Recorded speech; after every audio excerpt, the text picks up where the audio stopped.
We've all heard the news, the shadows that fell over what should have been a day of joy, a vibrant celebration of community in Vancouver. The story that unfolded was one that shook us to our core, a stark reminder of the fragility of moments we hold dear.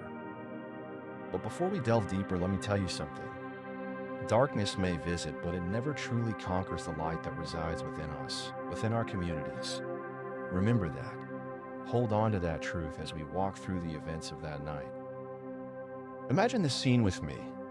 The air in Vancouver's Kensington Park was alive.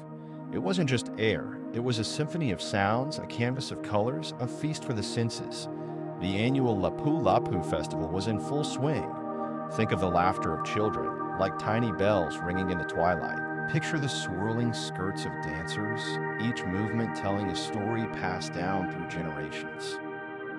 Smell the rich, comforting aromas of Filipino food, each dish a taste of home, a connection to heritage. Families strolled hand in hand, their faces lit with pride. Young couples swayed to the music, their eyes locked in shared joy.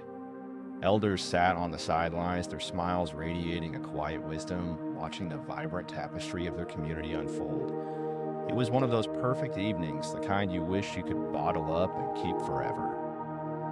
Among this joyful throng were Maria and Ben. Their little girl, Lily, a spark of energy in a bright pink dress, was their universe. Her giggles echoed around them as she chased after a runaway balloon, her innocent joy a balm to their hearts. "It's beautiful, isn't it?" Maria whispered to Ben, her gaze sweeping over the lively scene. Ben simply nodded, his eyes soft as they followed Lily's carefree movements. "It feels like home," he replied, a warmth spreading through him that had nothing to do with the evening air. Across the park, a young man named Mateo moved with the quiet purpose of an artist. His camera was his constant companion, his eye ever searching for the perfect frame.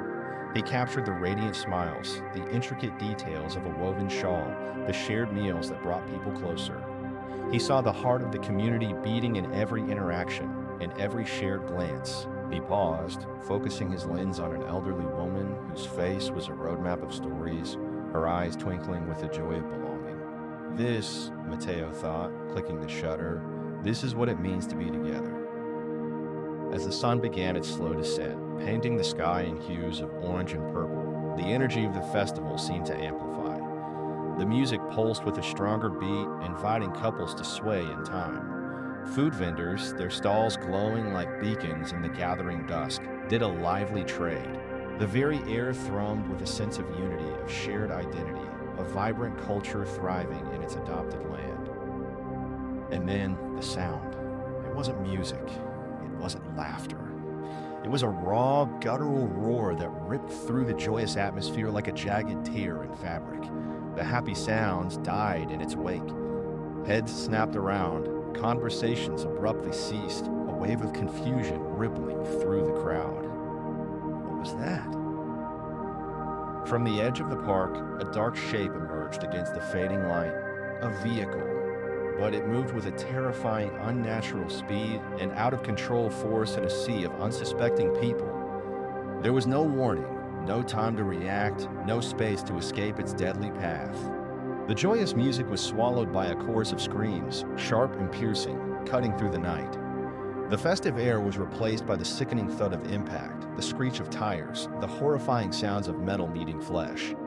The vibrant scene, moments before bursting with life, dissolved into utter chaos. People scattered, their laughter replaced by cries of pain, of terror, of disbelief. The sweet aroma of celebration was now tainted with the metallic tang of fear and the acrid smell of burning rubber. Maria and Ben froze, their blood running cold as they watched the dark vehicle plow through the crowd, its destructive path leaving a trail of devastation in its wake. Lily. Their eyes darted frantically, searching for the bright pink of her dress amidst the swirling panic. Lily. Maria's scream was a raw, animalistic sound of pure terror. Ben's hand tightened around hers, his knuckles white as they desperately tried to navigate the panicked throng. Mateo's camera clattered to the ground, his fingers numb with shock. The joyful faces he had so carefully framed just moments ago were now contorted in agony, The vibrant tapestry of the festival had been brutally ripped apart, leaving behind a scene of unimaginable horror. But even in the face of such terror, the human spirit flickered like a defiant flame. People, their own hearts pounding with fear, rushed towards the injured, offering a hand, a word of comfort, their instinct to help overriding their own panic. Yet, the scale of the tragedy was overwhelming, a nightmare unfolding in slow motion. The piercing wail of sirens grew louder, slicing through the night, a stark and unwelcome sound that shattered the remnants of the festive atmosphere. It was the sound of the outside world finally arriving, a grim acknowledgement of the horror that had descended upon Kensington Park. Police cars, fire trucks, ambulances, a flood of flashing lights painted the scene in stark reds and blues. The joyous festival grounds had become a site of mass casualty. The hours that followed were a blur of frantic activity, hushed whispers, and the heart-wrenching cries of those desperately searching for their loved ones. The vibrant energy of the celebration had vanished, replaced by a heavy, suffocating blanket of grief and shock. The bright colors of the festival were now stained with the grim reality of loss. The next afternoon, the city stood still as Mayor Kinson faced the cameras, his face a mask of sorrow and disbelief. Behind him stood Chief Steve Ree and other city officials, their presence a silent testament to the profound weight of the tragedy. He spoke of the collective heartbreak, the shock that had rippled through the city, the anger that simmered beneath the surface of grief. He addressed the Filipino community directly, his words a balm of empathy in their raw and agonizing loss. "We see you," he said, his voice thick with emotion. "We love you, and we grieve with you. Your family is our family too." Chief Ree, his demeanor somber and grave, delivered the grim statistics: 11 lives extinguished, their ages spanning from the tender innocence of 5 to the seasoned wisdom of 65. Dozens more lay injured, some clinging precariously to life, others yet to be identified amidst the chaos. He confirmed the swift arrest of a suspect, a man whose life had been marked by a significant history of mental health struggles. He offered a sliver of reassurance, stating that the incident was not being treated as an act of terrorism and that there was no indication of any ongoing threat to the wider community. The press conference became a torrent of questions, each one a desperate plea for understanding, for answers to the unanswerable. Why weren't there more barriers? What protocols were in place to assess the risk of such an event? Could this unimaginable tragedy have been prevented? Chief Ree explained the protocols, the formulas used to assess event safety, emphasizing that the Lapu Festival, with its history of peaceful celebrations, hadn't triggered the need for heavier security measures. He spoke of the delicate balance between ensuring safety and avoiding the creation of a city that felt like a fortress. Mayor Sim, his voice filled with a quiet determination, promised a full and transparent review of all event safety measures. He vowed that the city would learn from this tragedy, that they would leave no stone unturned in their quest to prevent such a horror from ever happening again. But beneath the official pronouncements, the unspoken question hung heavy in the air: the role of the suspect's mental health. The mayor spoke with a raw honesty about the urgent need for change, for governments at all levels to confront the systemic failures in mental health care. "Mental health appears to be the underlying issue here," he stated, his voice resonating with conviction. "And I personally will not stop calling on governments to make these changes now." Chief Ree confirmed the suspect's extensive history of interactions with law enforcement related to his mental health, including an encounter just the day before the horrific event. Yet details remained elusive, held back by the ongoing investigation. As the press conference concluded, the weight of the tragedy lingered, a palpable presence in the room and in the hearts of everyone who listened. The assurances of safety and the promises of review offered a small measure of solace, but the gaping wound of loss remained. The community was hurting, a vibrant celebration forever marked by an act of senseless violence. That evening, under the cloak of a grieving sky, hundreds gathered at Kensington Community Center. The flickering flames of candles danced in the darkness, illuminating faces etched with sorrow. The air was thick with unspoken grief, yet there was also a quiet strength, a sense of community leaning on each other in the face of unimaginable pain. Maria and Ben stood among the mourners, their arms wrapped tightly around each other, a silent testament to their shared trauma and their enduring love. Lily was safe, a miracle amidst the chaos, found clinging to a kind stranger who had shielded her small body from the horror. But their relief was a fragile thing, overshadowed by the immense sadness for those who had lost their precious ones.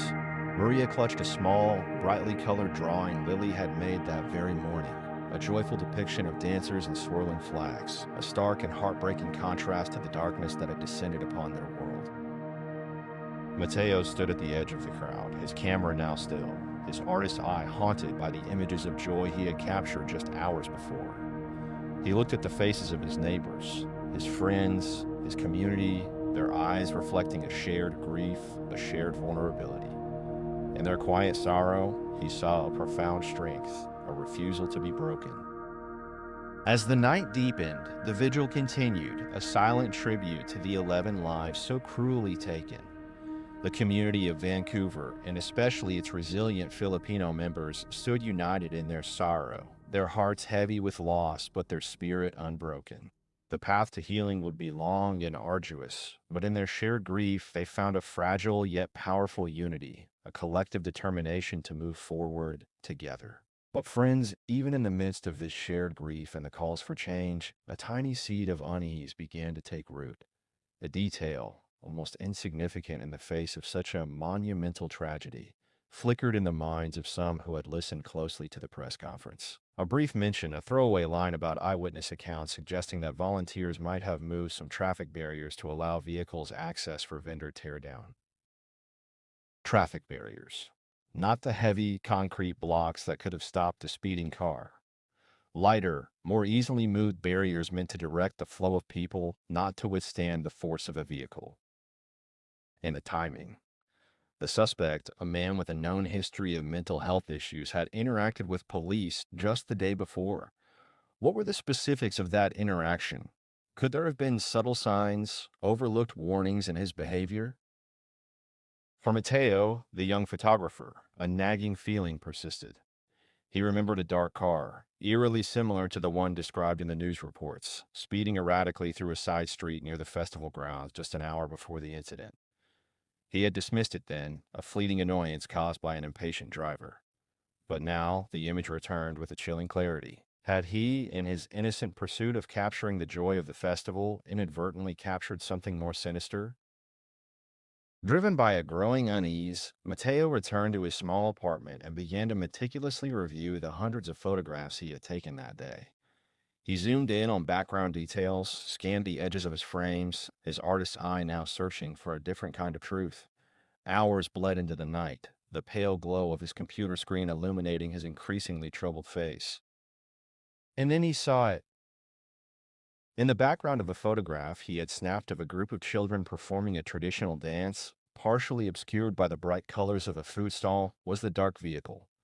It was further away, slightly out of focus, but the distinctive taillights and a unique, almost imperceptible dent on the rear bumper were unmistakable. And more disturbingly, the car appeared to be idling, its engine running, a lone figure visible behind the wheel watching the joyous scene unfold.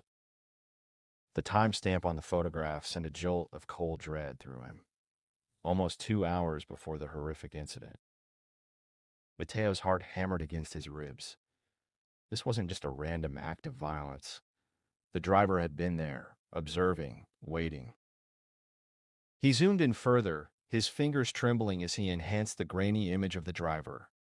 The face was blurred, indistinct, but there was something deeply unsettling about the figure's posture, the way they seemed to be intently focused on the unsuspecting crowd. It wasn't the gaze of someone passing by. It was the gaze of a predator sizing up its prey. A wave of chilling certainty washed over Mateo. This wasn't simply about mental health. There was something else, something darker, something more calculated lurking beneath the surface of this tragedy. He knew with a sickening certainty that he had to take this to the police. This photograph, this seemingly insignificant detail that had been overlooked in the immediate aftermath, could unravel the simple narrative and reveal a far more complex and terrifying truth. But as he reached for his phone, a flicker of movement outside his window caught his eye. A dark car, identical to the one in his photograph, was parked across the street, its engine idling softly in the quiet night, And in the dim, flickering light of the street lamp, he could just make out a figure sitting in the driver's seat, their gaze fixed intently on his apartment building. A cold, paralyzing fear gripped Mateo. He wasn't just a witness anymore.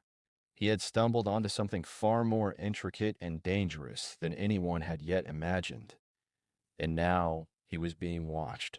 Friends, the story of the Lapu Lapu festival tragedy, as we understand it now, may not be the complete picture.